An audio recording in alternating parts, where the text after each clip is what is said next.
Nafas ol, nafas ol. Vahşi balar.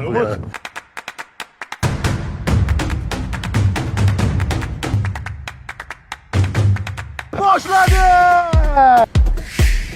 Ha, etagim tushib ketyapti.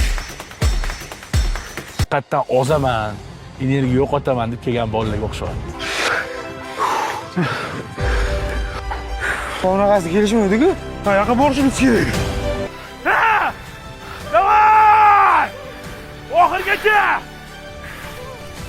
Nafas ol, nafas ol. Tegmang.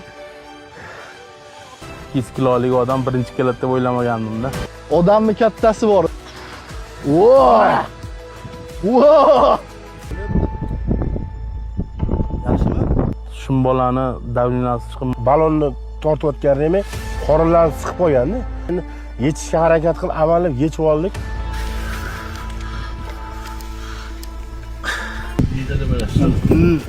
to'g'risi o'zimiz ham qo'rqib ketdik bu narsadan.